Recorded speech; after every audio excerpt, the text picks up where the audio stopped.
Coming up, the first AOPA Regional Fly-In of the year is in the books. We've got a look at Beaufort. Recreating the historic Vin Fiz flight and a new airplane from Cessna. Plus, it's a little slice of heaven in the West in honoring our fallen heroes on Memorial Day. AOPA Live this week begins in just a moment.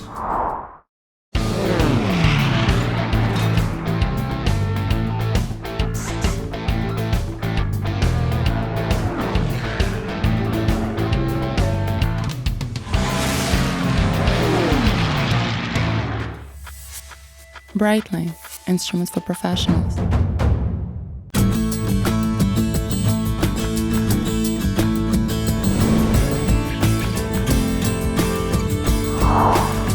It's the unofficial start of summer and the fly-in season is in full swing. Thanks for choosing AOPA Live this week. I'm Melissa Rudinger. And I'm Tom Haynes. To badly paraphrase the Beatles, when the rain comes, they run and fly and drive to Beaufort. It was the first AOPA fly-in of the year, and the weather forecast just kept getting worse the closer we got to the weekend, and yet folks flew in Friday in advance of the weather. They came for the Barnstormers party. Now the two men took to fight when they pulled them off of the floor. Leroy ran it like jigsaw puzzle with a couple of pieces gone. And incredibly, some even flew into camp despite certain knowledge they were going to get soggy. All in all, some 230 aircraft landed at Beaufort. Add in all the folks who drove in from up and down the East Coast, and we had about 1,800 people attend the fly-in. And a large number of those folks showed up at the end of the day Saturday for Mark Baker's Pilot Town Hall. And the number one thing pilots wanted to know about? You guessed it, third-class medical reform and why it's taking so long to get it done. It does frustrate us that we have really consensus at 100% in the Senate that this bill makes sense 3 times. And the House, in their transportation bill, it exists already. So you should think, well, geez, this should be really easy. Well, everybody agrees we should do this. By the way, I think that's right. But because the House has chosen to, at this point in time, deal with all aviation bills all together and not segment this one piece out, and that's what they've done by Chairman Schuster. We may be back to you and asking your help to contact your congressman and remind him this passed in the Senate 3 times. It's in the House bill already. Time to move it. It's not about disagreement anymore. It took us 2 years to get to the spot where we could explain it to enough people that it made logic and sense. Now it's time to get off the dime and move this thing. So I know we're all frustrated because this thing should be done by now, but it will be done. Again, the holdup for medical reform in the House is that it's part of the FAA reauthorization bill that also includes privatizing air traffic control, an issue near and dear to the heart of Transportation Committee Chairman Bill Schuster. He's still trying to find the votes for his reauthorization bill. Meanwhile, the top members of the Senate Commerce Committee this week sent a letter to Chairman Schuster and Ranking Member Peter DeFazio. They said the Senate FAA reauthorization bill was a model for House action and urged them to move the Senate bill quickly. Not so subtly, they said there was not enough support in the Senate for ATC privatization part of the bill. Meanwhile, back to the fun of the fly-in.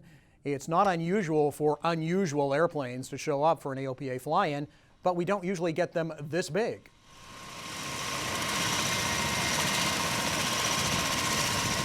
These flew in a tilt-rotor Osprey and opened it up for people to look inside. Not to be outdone, though, the Navy brought in an MH-53 Sea Dragon. Not sure what this says about the two services, but the Navy crew bunked in nice, dry quarters. The Marines, well, they camped on the soggy ground next to the Osprey. Also in Beaufort was a mall loaded for bear. It's the platform for a flight called Vin Fiz 2. AOPA Live's Paul Harrop shows us one student's senior project that recreates a landmark flight. Clear prop.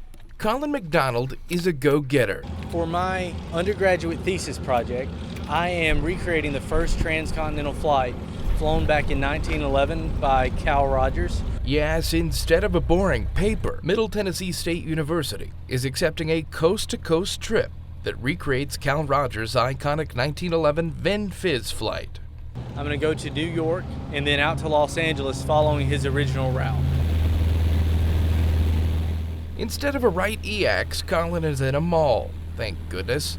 He's stopping along the way and sharing the history of the namesake flight.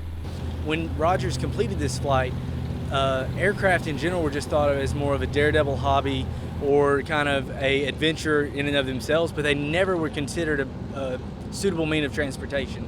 After Rogers completed his flight, the aircraft was considered not ready to be used for transportation, but after research and development, it would be able to be used for transportation. So far, the only headache has been finding airports that were around 105 years ago.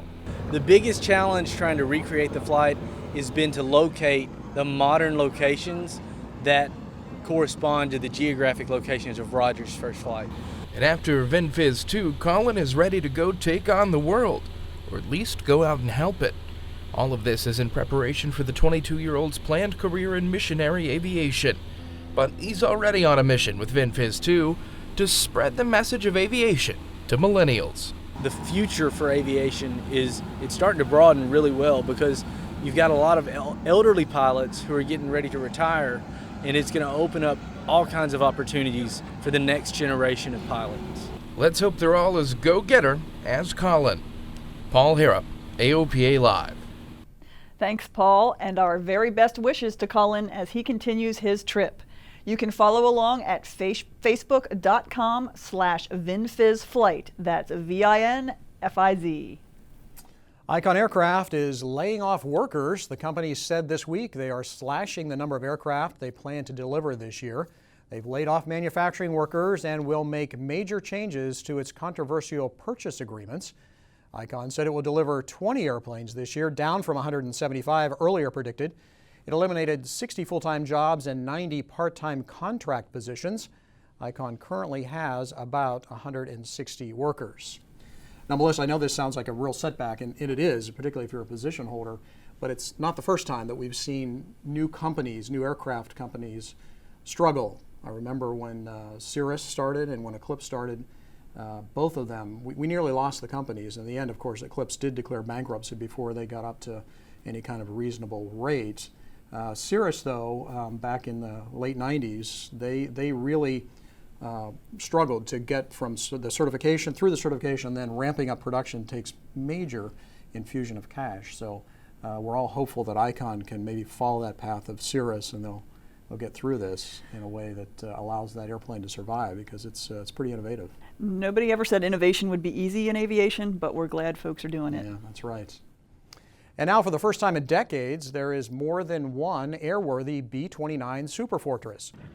Dock received its airworthiness certificate in a ceremony last week. First flight is the next step. The airplane moved under its own power for the first time in 60 years just a short time ago. And scaling down a bit now, there's another airplane that hopes to honor those who served and sacrificed for our country. As we approach this Memorial Day weekend, AOPA Live's Josh Cochran has a story of an airplane that honors our heroes. This shiny blue RV-10 was built for a purpose. It was designed to honor our veterans. Looking for something that wouldn't grow old. You know, everybody puts their wives and their horses and their dogs on their plane, and those move on, but we need to be honoring our troops forever. Owner Rodney Jarrell commissioned artist John Starr to work on the airplane. And when Rodney came to me, it was like a blessing, and I almost felt like I was finally getting to paint the one I would have done for myself. John and Rodney carefully picked iconic veterans and military equipment to represent each branch of the military. Part of the artwork on the Navy wing, which is the whole right wing of the aircraft, we featured U.S. Navy SEAL Chris Kyle, also known as the American Sniper, who was quite legendary throughout his career on the conflict in the Middle East. Couldn't conclude without having the Navy SEALs storming a beach here. The Marine Corps artwork that we produced on the aircraft features some historic elements like the raising of the flag on Iwo Jima that the Marines fought so hard for. And the portrait of the General Chesty Puller is kind of the traditional Marines Marine who served in several different conflicts. On this particular part of the aircraft, we've honored the Coast Guard. The portrait that we selected for the pilot here is Commander Dale Taylor, who was a very well-known rescue pilot. Earned the Congressional Medal of Honor, I think, was the award that he got for bravery and a rescue that he performed, where he actually turned the helicopter over to another officer on board, and went into the water to help rescue some people on a sailboat. Over here on the Army side of the plane, on the left side of the nose, we have General George Patton, which a lot of people remember his involvement succeeding in World War II. And then to bring us into the future more, we've got a rendering of Pat Tillman, who was well known as a Arizona Cardinal NFL player who was so affected by the impact of the 9/11 events that we had in this country that he retired early from the NFL and went back to the Army to become an Army Ranger. The left wing of the aircraft represents the history and some of the modern elements of the Air Force. And we chose Claire Chennault, who was one of the first generals of the U.S. Air Force when they were renamed after being in the Army Air Force. But Chennault was well known for leading the forces over in the action over in China early before World War II even started. Further on the inside of the wing, we have the first U.S. Air Force female combat pilot represented. Her name is Jeannie Leavitt. We also have the National Guard, which is an often forgotten element of our armed services. And on this particular scene, we've got the National Guard hard at work rescuing people here in our own countries. Rodney flies his RV-10 all over the country as a flying monument to the veterans. He flew it all the way from Phoenix to Sun and Fun. Didn't even have it judged. Felt like that would take away from what we're here for. We're here to honor the troops and to the guys walk around, and it warms your heart to see them just excited to see people they know or they've read about or heard about on the airplane. Josh Cochran, AOPA Live. Thanks, Josh. Truly a beautiful airplane and a wonderful tribute. Coming up after the break, it's a Western dreamland for pilots to call home. Plus, it's been the worst kept secret in Wichita. Cessna finally unveils a single-engine turboprop. You're watching AOPA Live this week. Purchasing your own aircraft is an exciting experience. AOPA Finance simplifies the process, saving you money with lower interest rates and hassle-free loans, so you get into your new aircraft sooner. AOPA Finance, the right approach to buying an aircraft. Welcome back. You're watching AOPA Live this week. Solar Impulse 2 is making slow and steady progress on its trek across the globe. After a nearly 17-hour-long flight from Dayton, Ohio, the solar-powered aircraft is now in the Lehigh Valley, Pennsylvania. The flight takes so long because Solar Impulse 2 must spend hours in holding patterns along the route, waiting for ideal sun and weather conditions. Next stop, for real this time, New York City. Textron just released new details about its upcoming single-engine turboprop. The GE-powered turboprop is expected to cruise at speeds up to 285 knots with a range 1,600 nautical miles. Garmin's touchscreen G3000 will be in the cockpit. Textron is planning to bring a cabin prototype to AirVenture this summer, and the first expected flight, 2018. And more big news from the heartland. Air Tractor is just bought a drone company. The Texas-based ag sprayer company bought Hangar 78 and their flagship quadcopter, the Yield Defender. The drone is designed to provide farmers with a low-cost way to get more information about their fields. And while we're still working out ways for drones and manned, or should I say personed, aircraft to share airspace, here's some great news about GA pilots and a special airspace category, TFRs. NORAD Commander Admiral Bill William Gortney just sent a letter to Mark Baker noting the significant reduction of TFR violations by GA pilots, some 50% in the last 6 years. He praised the AOPA NORAD education partnership. Admiral Gortney is stepping down from NORAD. His successor, General Lori Robinson, is the first female to head the top-tier combat command. AOPA's flight training poll is now open. The poll is an opportunity to help improve flight training in the future by telling us about your experience with a flight school or an instructor.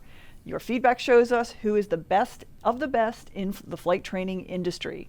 Top schools and instructors will be honored with AOPA's Flight Training Excellence Award. In doing the poll, we want to help flight schools, as we all try to do, up our game. And how do we up our game? We need to know how we're doing, and so the poll is a great way to provide feedback to your school and your instructors. By participating in the poll, you will be entered to win prizes, including a choice of Sporty's online courses, an Aircraft Spruce gift card, or a Jeppesen flight training kit. To take the poll, go to aopa.org/ftpoll. Imagine living in a neighborhood full of pilots. That's exactly what it's like to live in a fly-in community. Yeah, it sure is. Alpine Airpark in Wyoming is one of the most beautiful of those. AOPA photographer Chris Rose recently had the chance to document the beauty and community at Alpine.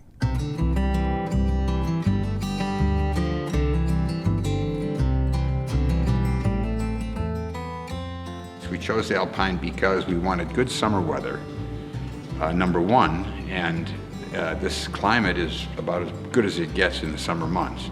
The second reason was the low density airspace and the fact that it's Class G and E airspace up to 18,000 feet around here. We can fly north, south, east, or west. A lot of natural beauty. I've got 2 kayaks and mountain bikes and fly fishing rods.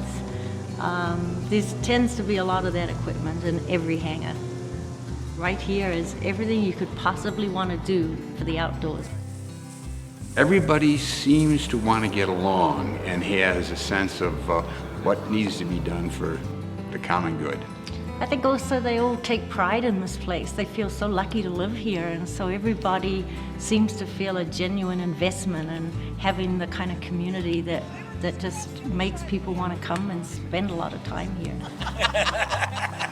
With what Wyoming has to offer, and with the terrain around here and the views and the geographical location of this place, it would be very hard to duplicate this in another part of the world. I mean, I know there's other good places, but for me, I think it kind of happened, and the group of people that we have here is like a large family that anybody can come and join in and feel right at home. You can see more pictures and read more about Alpine in my feature article in the June issue of AOPA Pilot Magazine. Wow, makes me want to go west. I understand you've been there a couple of times. I have, and it truly is a remarkable place. The video is beautiful. Chris did a great job in shooting that, but it really hardly captures how beautiful this place is. And then the community is really fun. I mean, just wonderful people, very friendly, and it's a really nice place. I need to figure out how to get there myself on a more permanent basis. It'd be fun. I agree with you. Thanks. As pilots, we don't need a reason to go flying, but are there reasons for not flying? Well, of course, that towering thunderstorm 2 miles west of the field, for example. But there are also some medical reasons that should sometimes keep you on the ground. Dr. Jonathan Sakier has a list of 10, topped by that most dreaded inflammation, got to get there-itis. The suffix itis in got to get there-itis means inflamed. Don't end up in flames. Stay put, defer your flight. You can see Dr. Sakier's top 10 medical reasons not to fly on AOPAlive.org. Well, here's something you don't see every day. Another country's military jet team roaring through Washington, D.C. No need to be alarmed, folks. There are friendlies. The Canadian Snowbirds treated D.C. to a flyover this week. We had a reporter there, and we'll look at what it took to make it happen next week. And that's it for this week. We hope you have a good holiday weekend. We are mindful of the many who gave their all so that we can celebrate. I hope you'll join us back here next Thursday for another AOPA Live This Week.